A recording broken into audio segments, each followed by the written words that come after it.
metaphysics or whatever you want to call it, but it's very, very simple. Listen to this. Every time I have a concept, it is something that I could apply to a number of individuals. We're not talking about a concrete particular name like Mary or John, which doesn't have a meaning. But when I have a concept, all other words are words that apply to any number of individuals, countless individuals. Concepts are universal. For instance, I say tree, or I say leaf. Now the word leaf could be applied to every single leaf on that tree. You have the same word for all those individuals. You have the same word for all the leaves on all the trees in this campus, the big ones, the small ones, the tender ones, the dried ones, the yellow ones, the green ones, banana leaves, oak tree leaves, all types of leaves. If I say to you, I saw a leaf this morning, you really don't have an idea of what I saw. Let's see if you can understand that. You do have an idea of what I did not see. I did not see an animal. I did not see a dog. I did not see a human being. I did not see a shoe. You have some kind of a vague idea of what I saw, but it isn't particularized. It isn't concrete. The Spanish philosopher Unamuno says, man, human being. But let's stick to man. Not primitive man, not civilized man, not a grown-up man, not a child, not male, not female, not of this particular age or the other, not of this culture or the other. In other words, not man. Because the human being is found concrete. You never find a universal human being like your concept. Your concept points. But it is never entirely accurate. It misses uniqueness. It misses concreteness. For the concept is universal. And when I give you a concept, I give you something. And yet, how little it is I have given you. So, the concept, so valuable, so useful for science. For instance, if I said of every one of us here that we are animals, that would be perfectly accurate. But you know, we're something more than animals. And so if I said, Mary Jane is an animal, that's true. But since I've omitted something essential to her, it's false. It does her an injustice. And when I call you a woman, that's true. But there are lots of things in you that don't fit into that concept. You are this particular, concrete, unique woman. That can only be experienced. It cannot be conceptualized. That I've got to see for myself. I've got to experience for myself. I've got to intuit for myself. The individual can be intuited, cannot be conceptualized. It's beyond the thinking mind. Lots of you would probably be proud to be called Americans, as lots of Indians, foolishly I think, would be proud to be called Indians. Because what is American? What is Indian? It's a convention. It's not part of your nature. But never mind about that now. And yet, even if you were proud to be called an American, if someone said to me, in reply to my question, who's Claire? And he says, Claire, she's an American. Oh, American? Ah, well, I know. Hey, she was quite proud to be an American. But when I said American, I know, she feels insulted. Say, wait a minute, you really don't know. All you got is a label. You don't know me. See what I mean? The concept always omits something extremely important, something precious that is found in reality, which is concreteness, uniqueness. Very important to understand that as you recall that the word, the concept, is not the thing. And so, the great Krishnamurti puts it so well when he says, the day you teach the child the name of a bird, the child will never see that bird again. How true. The first time that the child sees that fluffy, alive, moving object, and you say to the kid, sparrow, sparrow. Then tomorrow, when he sees another fluffy, moving object that's similar to this one, he says, oh, sparrow, I've seen sparrows. I'm bored by sparrows. You know something? If you didn't look at things through your concepts, you'd never be bored.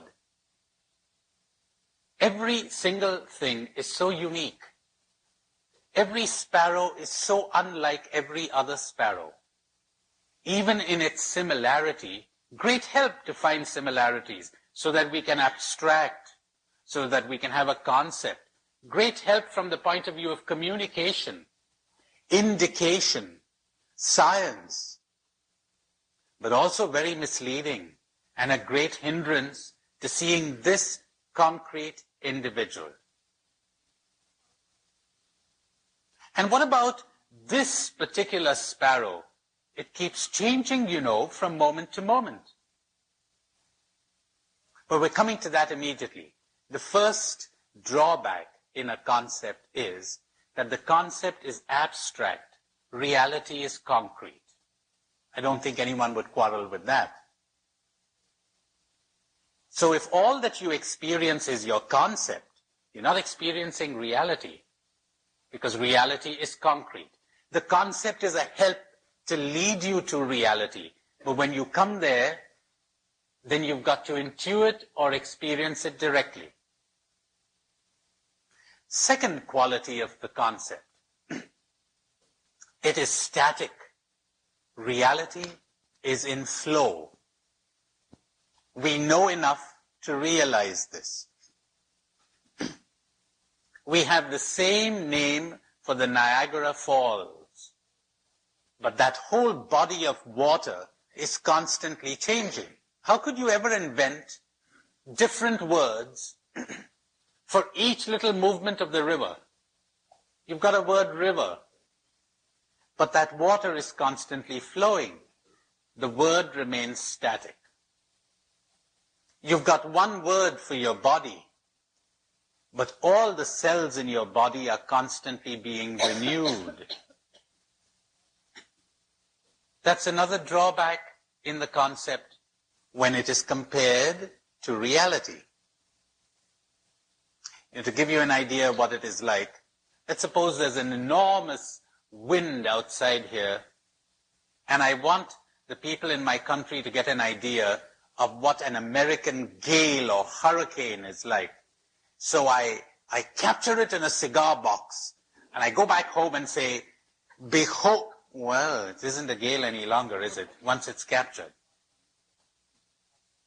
Or I want you to get the feel of what the flow of water in a river is like, and I bring it to you in a bucket.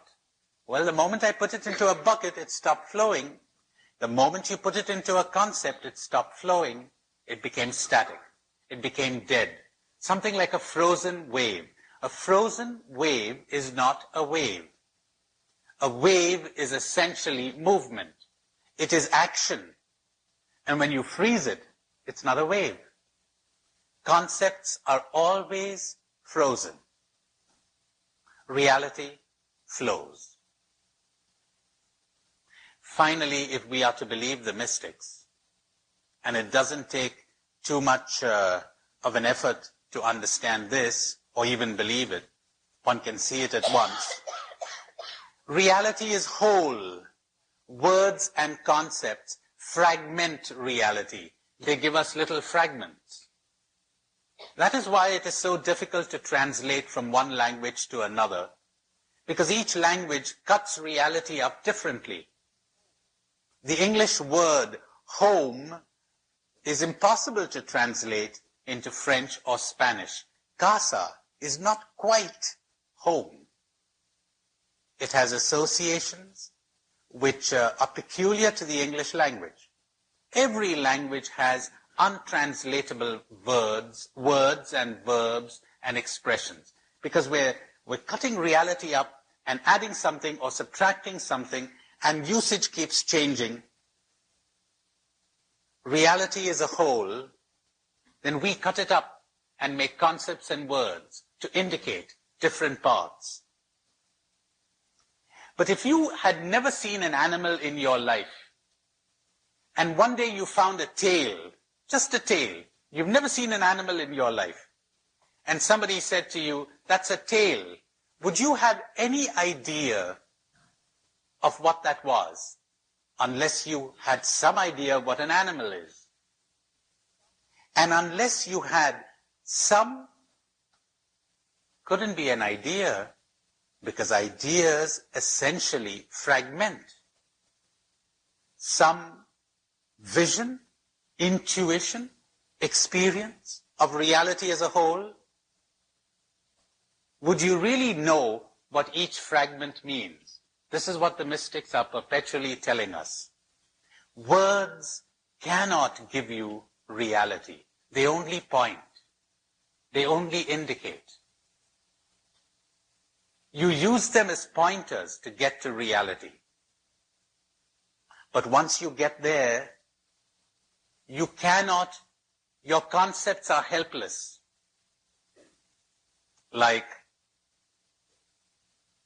the dispute that a Hindu priest had with a philosopher who claimed that the final barrier to God was the word God, the concept God. So he went to debate with him. And the philosopher replied, the ass that you mount and that you use to get to a house is not the means by which you enter the house. You've got to dismount. You use the concept to get there. Then you dismount. You get beyond it. Now, you don't need to be a mystic to understand this, that reality is something that cannot be captured by words or concepts. If you would understand, if you would know what reality is, you would have to know beyond knowing. Do those words ring a bell? Those of you who are familiar with the cloud, you've got to go beyond knowing. You've got to know beyond concepts, beyond words. Poets, painters, mystics, the great philosophers, they have intimations of this, intuitions of this. Now comes the big part. Let's suppose that one day I'm watching a tree. Until now, every time I saw a tree, I said, well, you know, tree. But today when I'm looking at the tree, I don't see a tree. At least, I don't see what I've been accustomed to seeing. Suddenly I see something with the freshness of the vision of the child. There's no word for it. I see something that's unique, that's flowing, that's whole and not fragmented. And I'm in wonder. Now when I come back and you say, what did you see? What do you think I'd say?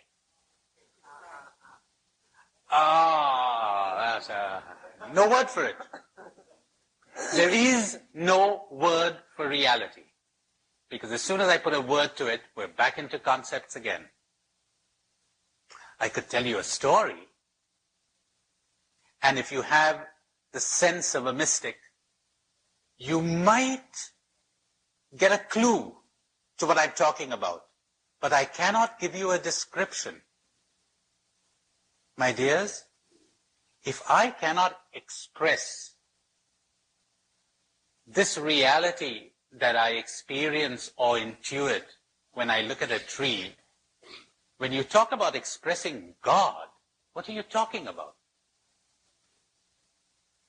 If I cannot express this reality that is visible to my senses, when I penetrate, I get beyond words and concepts and see,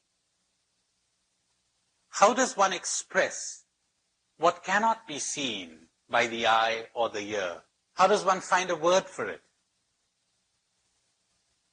Are you beginning to understand what Thomas Aquinas, Augustine, and all of them were saying?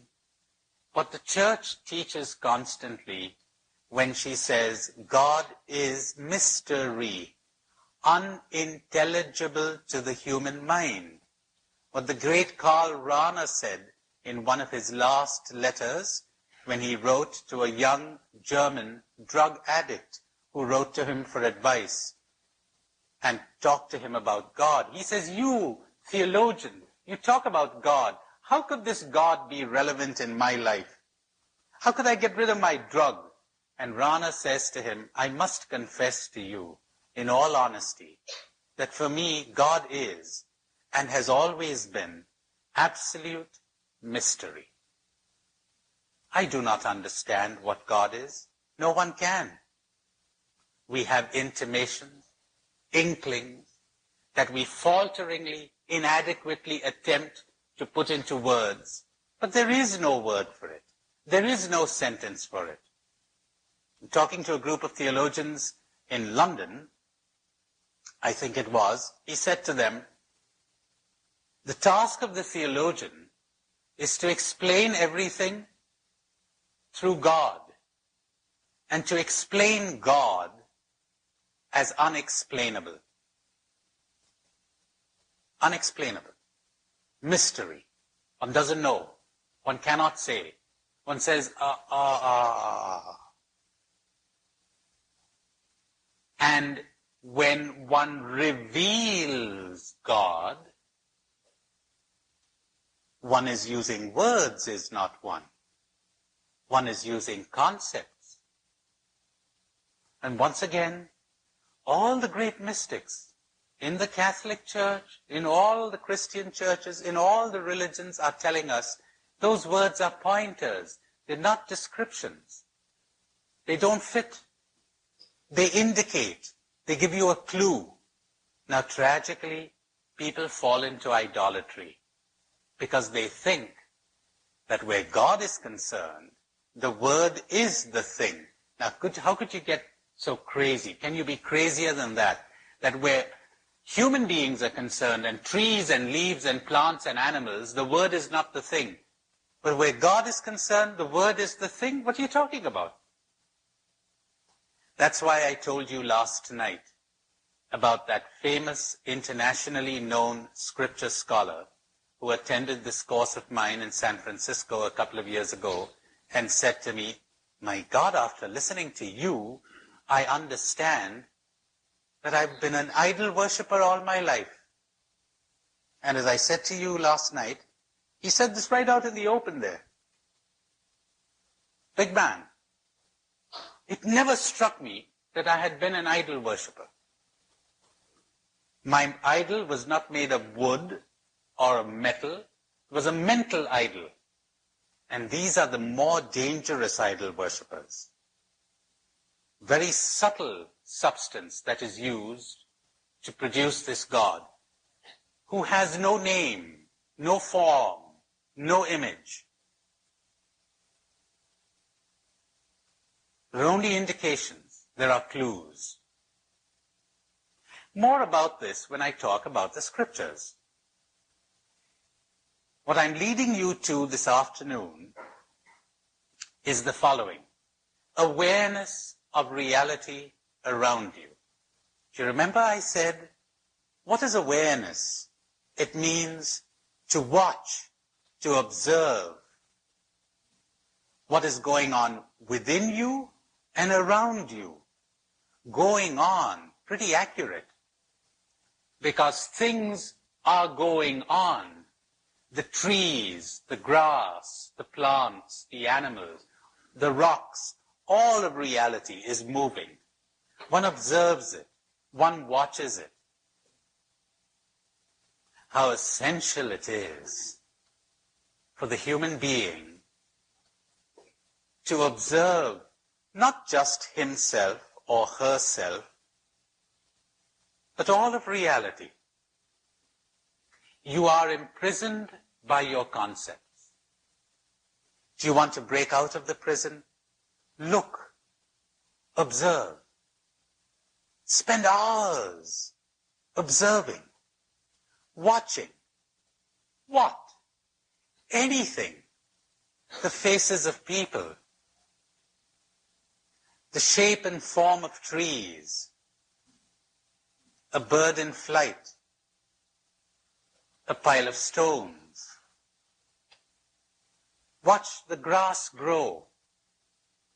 Get in touch with things. Look at them. Hopefully, you will break out of this habit, these rigid patterns that we have all developed, that our thoughts and our words have imposed on us. Hopefully, we will see. What will we see? This thing that we choose to call reality. Whatever is beyond these words and concepts.